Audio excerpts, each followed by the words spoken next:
Shekhar master ఒక బూతు choreography చేస్తున్నారు. ఆయన బూతు మాస్టర్ అంటూ సోషల్ మీడియాలో అనేక మంది కామెంట్స్ పెట్టి ఆయన్ని ఏకిపారేస్తున్నారు. శేఖర్ మాస్టర్ కోసం మనకి ప్రత్యేక పరిచయం అవసరం లేదు. మన టాలీవుడ్‌లో ఎన్నో సినిమాలకు డాన్స్ కొరియోగ్రాఫర్‌గా పనిచేశారు.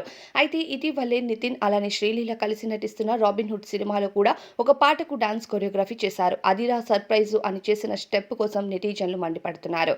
అయితే శేఖర్ మాస్టర్ ఇదే కాకుండా ఇంతకు ముందు అంటే కొన్ని నెలల క్రితమే బాలకృష్ణ సినిమాలో చేసిన డాన్స్ స్టెప్పుల పైన ఆ వయసులో అతనికి అలాంటి స్టెప్పులు పెట్టడం, అలానే ఫ్యామిలీ మెంబర్స్ ఆ స్టెప్పులను ఎలా యాక్సెప్ట్ చేస్తారని ఒక సినిమా చూడడానికి వెళ్ళిన ఫ్యామిలీ ఆడియన్స్ ఇలాంటి స్టెప్స్ చూస్తూ సిగ్గుతో తలదించుకోవాల్సి వస్తుంది అంటూ అప్పుడు బాలకృష్ణ సినిమాలో పెట్టిన ఆ డాన్స్ స్టెప్పులపై నెటిజన్లు మండిపడుతూ వచ్చారు. అయితే ప్రస్తుతం శేఖర్ మాస్టర్ 'రాబిన్ హుడ్' సినిమాలో కొరియోగ్రఫీ చేసిన 'అదిదా సర్ప్రైజ్' సాంగ్ కూడా వేసిన కొరియోగ్రఫీ స్టెప్పులైతే ప్రస్తుతం నెట్టింట జనాలు తిట్టిపోస్తున్నారు. ఇక బూతు మాస్టర్, బూతు కొరియోగ్రాఫర్ అంటూ సోషల్ మీడియాలో ప్రస్తుతం శేఖర్ మాస్టర్‌కు ఒక ట్యాగ్‌ని అయితే ఇచ్చేశారు. ఈ ట్యాగ్‌తో ఇక నెటిజన్లంతా సోషల్ మీడియాలో ఆ సాంగ్‌ని రిమూవ్ చేస్తే సినిమా నుండి బావుంటుంది. ఫ్యామిలీతో కలిసి వెళ్లి అలాంటి సినిమాల్లో స్టెప్పులు చూడాలి అంటే తలదించుకోవాల్సి వస్తుంది సిగ్గుతో అంటూ శేఖర్ మాస్టర్‌ని తిట్టిపోస్తున్నారు. మరి దీనిపై అభిప్రాయం కామెంట్స్‌లో